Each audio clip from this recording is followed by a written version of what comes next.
Hello everyone. Hello everyone. So this is our second question. इस question में हमें क्या निकालना है? Empirical formula. Empirical formula means हमें एक मेटल आयोडाइड दिया है, जैसे मेटल आयोडाइड. इसमें इसके कितने मेटल के एटम्स आएंगे और कितने आयोडीन के आएंगे, ये पता करना है हमें. तो इस बेसिकली क्वेश्चन में हमें गिवन है कोबाल्ट का मास, देन मेटल आयोडाइड का मास. तो हम पहले जो चीजें हमें गिवन है हम वो चीज निकाल लेते हैं. ठीक है, देखिए. तो हमारे पास सबसे पहले गिवन है mass of cobalt. Mass of cobalt atom कितना गिवन है हमें? 16.93 ग्राम. देन हमें गिवन है मास ऑफ मेटल आयोडीन. कहते हैं कि जो मेटल आयोडाइड बन चुका है ना, उसका मास हमें दे रखा है. Mass of metal iodide. तो हम इतने से डाटा से हम क्या निकाल सकते हैं? हम इतने से डाटा से हम आयोडाइड का जो, देखिए हमें क्या पता है, मास ऑफ मेटल आयोडाइड किसके इक्वल होगा?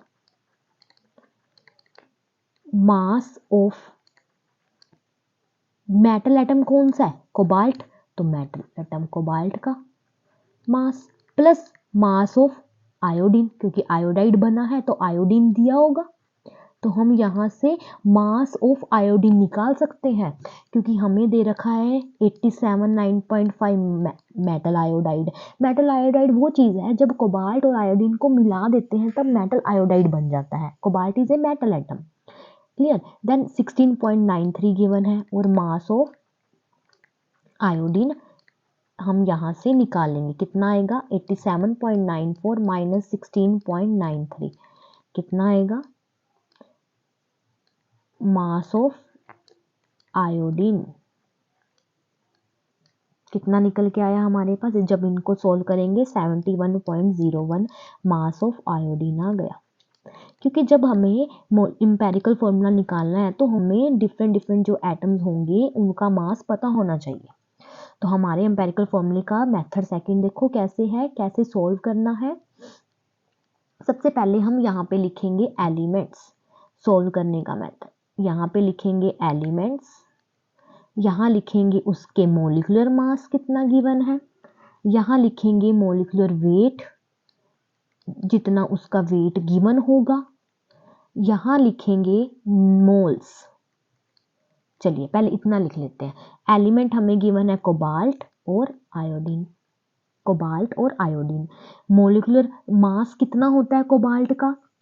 कोबाल्ट का होता है 58.9. ये चीज आपको पता होनी चाहिए. देन आयोडीन का मास होता है 126.9. मोलिकुलर वेट देखो कितना गिवन है हमें. हमें स्टार्टिंग में मोलिकुलर वेट कोबाल्ट का गिवन था 16.93. तो वो चीज हम यहाँ पुट कर दें 16.93. हमें देन आयोडीन का मास हमने निकाला, मतलब मोलिकुलर वेट निकाला हमने. कितना निकाला? 71.01. फिल किया. मोल्स क्या होता है? Given weight upon molecular mass. मतलब ये गिवन वेट, ये मोलिकुलर मास. तो हम इनको डिवाइड कर देंगे, given weight upon molecular mass. इसको भी 71.01 126. जब इनको सोल्व करोगे तब आपके पास आएगा इसका आंसर 0.28. इसका आएगा 0.55. अब हमें इसको सिंपलेस्ट रेशियो में लेकर आना है. किस में लेके आना है? सिंपलेस्ट रेशियो के अंदर. जब हम इनको रेशियो में लेके आना होता है तो हम डिवाइड कर देते हैं इसके नंबर के साथ. अगर हम इसको 0.28 को 0.55 से डिवाइड कर दे तो हमारे पास आएगा 0.5 आंसर. 0.55 को डिवाइड कर दे 0.55 से ही किसी भी नंबर से डिवाइड कर सकते हो, चाहे इसको इसके साथ कर लो चाहे इसको इसके साथ. हमें सिंपलेस्ट रेशियो में चाहिए. 1 आया. अभी भी सिंपलेस्ट रेशियो नहीं है. अब हम इसको लिख सकते हैं 5/10 मीन्स 1/2.